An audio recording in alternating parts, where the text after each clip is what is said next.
Hey guys, it's Crystal and today I am back to do a video on coochie maintenance. Coochie, vagina, the JJ, your front, your lady friend, your hot pocket, whatever you want to call it, the vagina. We're talking about maintenance. We're talking about scent. We're talking about how to handle her. If you are interested in any of these videos, please go ahead and subscribe down below, rate with a thumbs up, and also press the bell so that you know any future videos I go ahead and post. I'm going to preface this video by saying, if what you're doing currently works for you, keep at it. This video is primarily for people that suffer with BV, suffer with yeast infections, and different type of infections that are due to pH, the products you are using, as well as self-care. This has nothing to do with any STDs, any viral infections, etc. I actually suggest first and foremost, if you find that you are struggling with any scent, any infection, constant discharge, etc., please visit your doctor. That's the first step before anything. Now, I'm going to preface this again by saying I'm not a doctor, I'm not a nurse, I'm not in the field of medicine, okay? I'm not. I'm just giving suggestions based on what I have tried and what has worked for me. However, I do feel that this video will be very helpful to many that suffer in silence, that are not sure who to go to, that may be embarrassed to go to their mom, their aunt, their cousin, their sister, their daddy, whoever they have. Okay, I'm going to start off by saying I have suffered with fibroids for years. Okay, so since I was about 18 or 19, I have suffered with fibroids. If you're not sure what fibroids are, they are pretty much a tumor that is located in the uterus. Okay, it's non-cancerous, but however it can be very annoying, very heavy periods, very crampy periods, etc. Many other issues. So please Google that if you don't know what it is.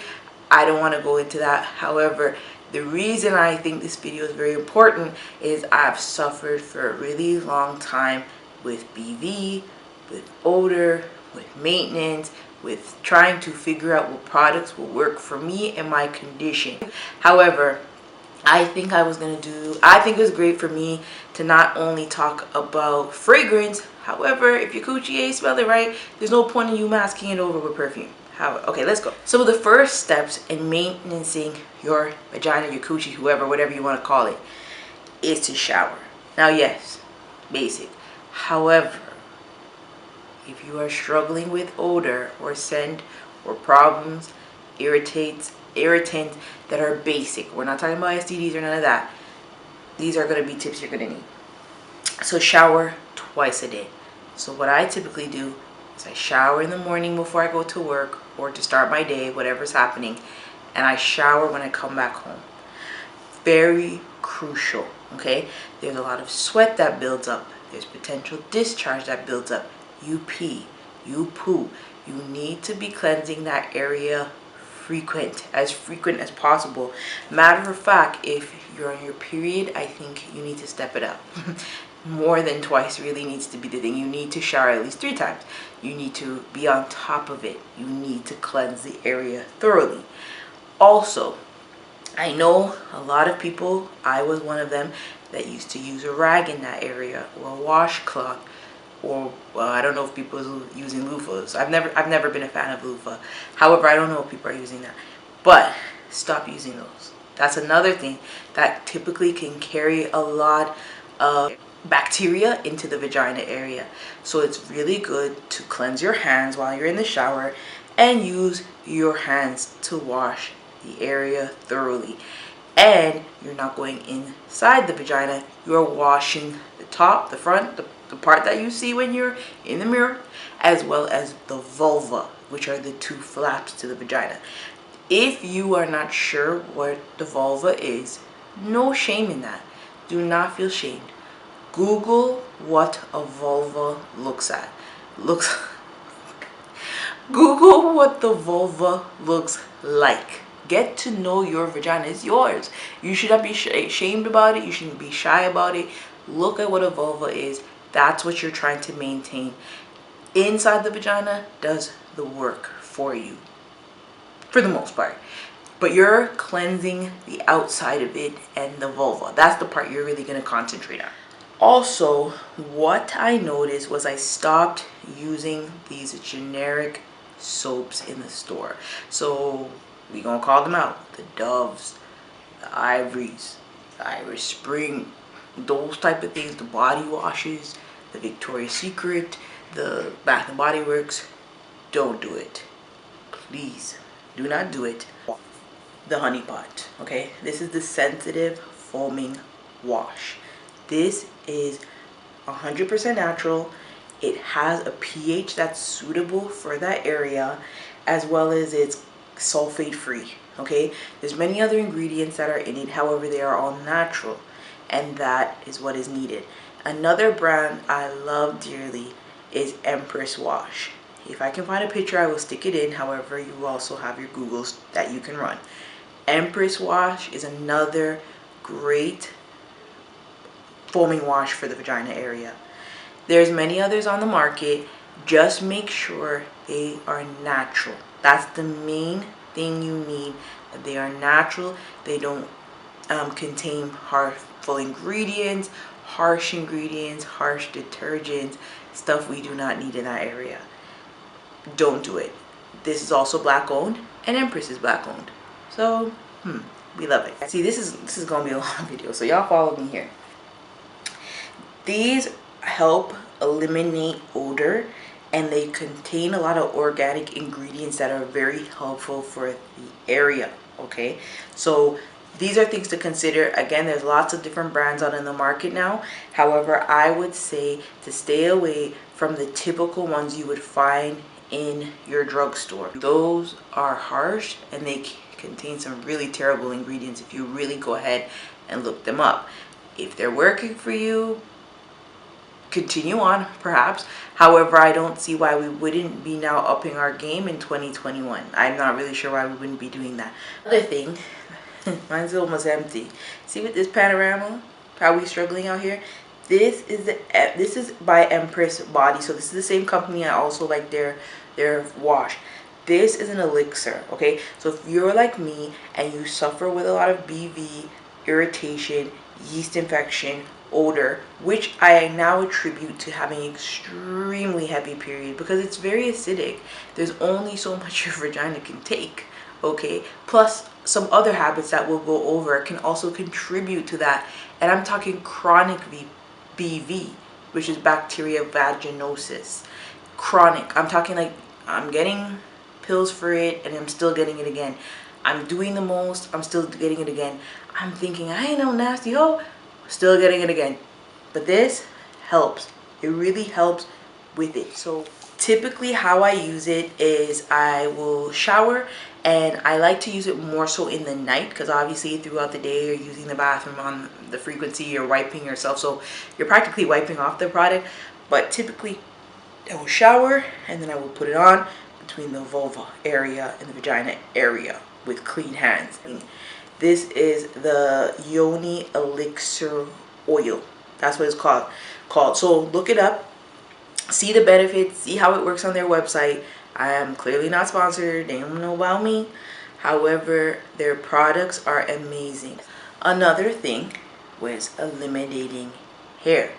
So yes, clearly you see on my head top, I have tons of hair. That goes for everywhere. So apparently when you're hairy, you don't just get it on your head. So I would suggest to, again, this is hair removal is very personal. So whether you like to do waxes, you like to shave with a shaver, you like to keep hair for whatever reason, or whatever you like to do, I would suggest at least just keeping the hair low. If you want to go bald, Brazilian, whatever, do you. But at minimum, keep the hair low because hair traps odor. Hair traps dirt. Hair traps oil as well as sweat. And when you eliminate that, that also will help out. So I use the electric shaver. This is by, is it Wally or White Whale? Walt? Girl. Girl. I don't know the name. I'll put the name below. Okay. I use this. It's an electric shaver. It can be used wet or dry in the bathroom. I use it to go ahead and shave and maintain the hair in that area so I can keep it on the low. Again, try to use organic products down there. Try to use very gentle products down there.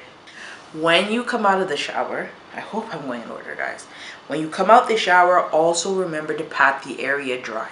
Okay, water left in those areas can also fester in different type of bacteria being left in those areas.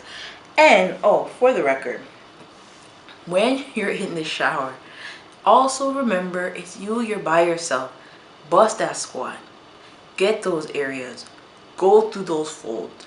Use your rag to wash your body and your bum, but do not use the same rag in that area or washcloth, whatever you use.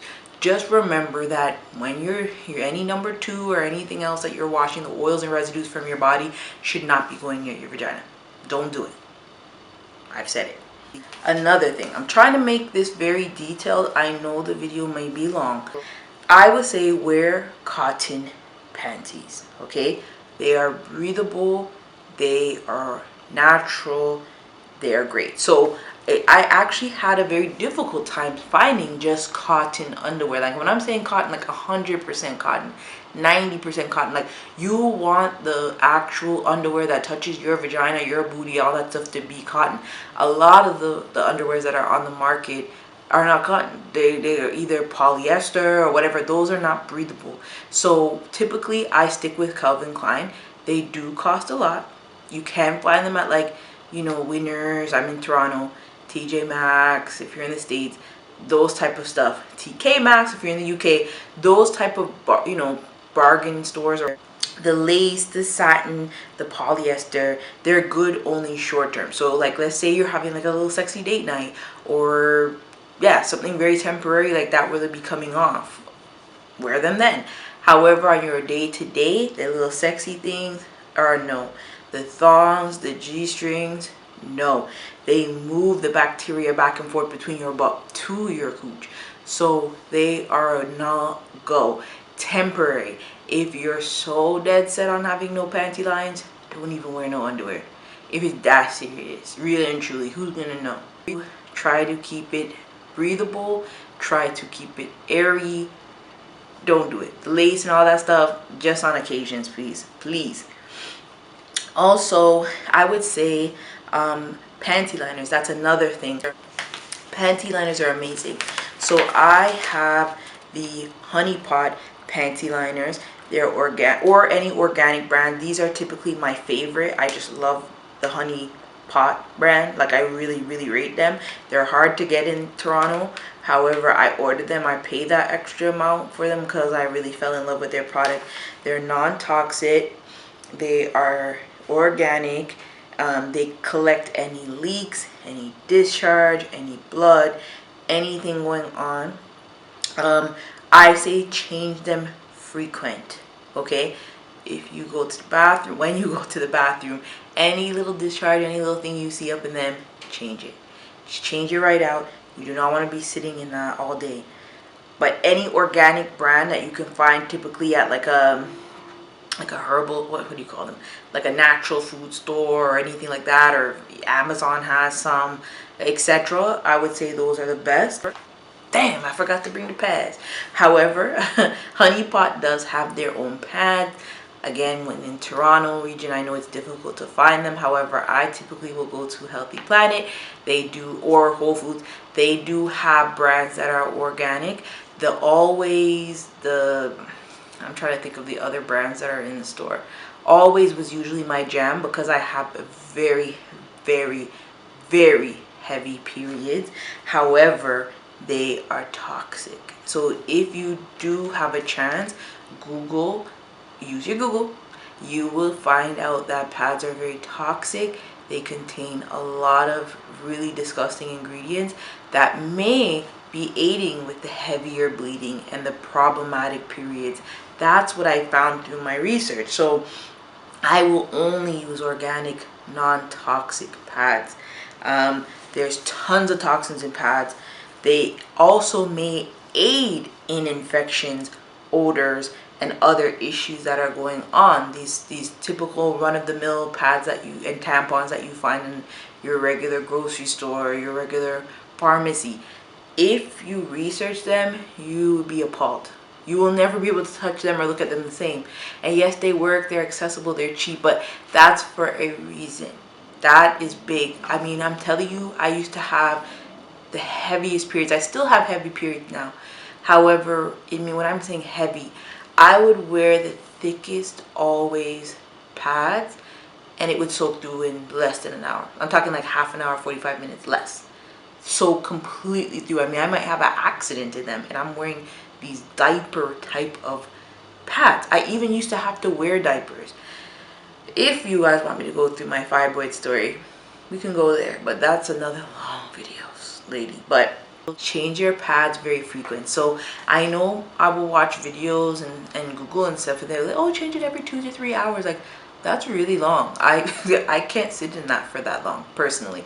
Now everyone's flow is different, I understand, but I say typically if I go to the bathroom I change it. I don't see why I'm not changing it every time I go to the bathroom. And again, if you have extremely heavy periods, you should be even changing it more frequent. You should be doing double time as far as I'm concerned, because now you do not want to be sitting in your acidic blood.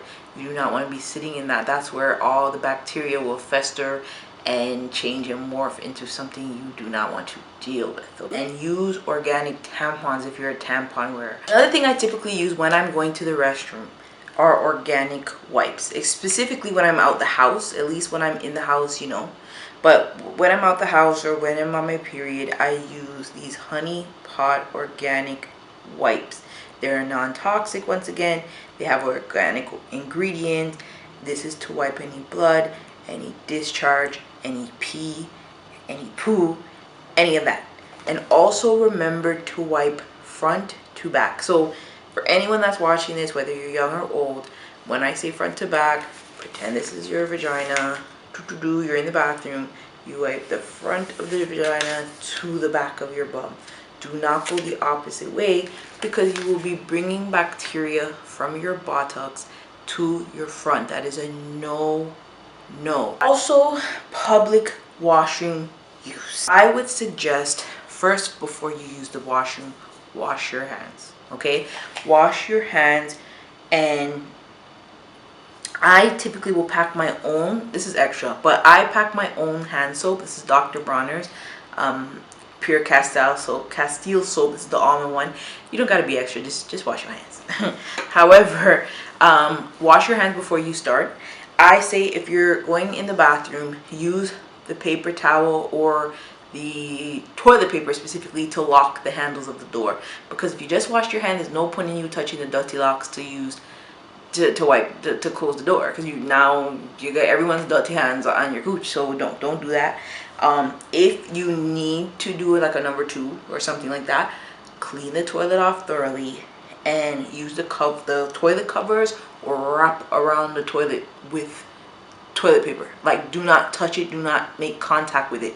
Again, I know most people do this, but whatever. While you're peeing, remember to squat down. What I also do is put some toilet paper in the toilet seat, so like nothing flashes up, because that makes me upset. But bust that squat. Also, safe sex. Now, again, I'm not a doctor. However, use condoms. Okay, get tested as frequent as possible for STDs, STIs, HIV, everything like that. Both you and your partner need to shower prior to any engagement. Okay, this is important. Y'all need to be keeping it fresh and so clean. Brush your teeth. Don't want no germs spreading around. Brush your teeth. Do the Listerine thing. Wash up after. I know everyone's tired and they want to lay down and you want to cuddle and you want to go to bed, but no, don't do it. Wash up. Whether you want to take a whole bath, a wash off, you want Hola Fresh, whatever you want to call it, wash up at least in that area. Okay, if you're that tired, at minimum go back ahead and use those wipes. Use the wipes to cleanse the area down. Okay, also remember to pee after. That will help relieve the tract of any bacteria that may have gotten up in there. Do that. That's very important. Sleep without panties on. That's another thing. Let her breathe, let her air out, let her chill. You don't need the panties all the time. That's not a thing. You don't need it. So often just put your nightie on and just, that's that. That's not that. Let her breathe up. I hand wash my underwear. I use a mild detergent. I change them frequently if they're soiled, and I typically carry additional underwear in my trunk, in my car, in my little bag, or whatever. Drink a lot of water and avoid sugar. Diet is secondary, if not primary, to the hygiene. It's probably neck and neck. So lots of water, avoid pop, avoid sugary drinks, alcohol as much as possible, because that also has a direct effect on your overall health as well. Take vitamins. So there are a lot of vitamins people do take to help, whether they be cranberry, garlic, turmeric, whichever. That's something you would have to research on your own, as well as contact your doctor. Tons of things we can discuss down below. If you have any questions, please leave that below. Any suggestions, any products that you've been using that fit into the realm of organic that you would like to suggest, leave that down below as well. If again you do want to keep up with any of my videos, do remember to go ahead and subscribe and rate and comment down below. Thank you once again for watching my videos. I hope that you stay safe and have a good day as well.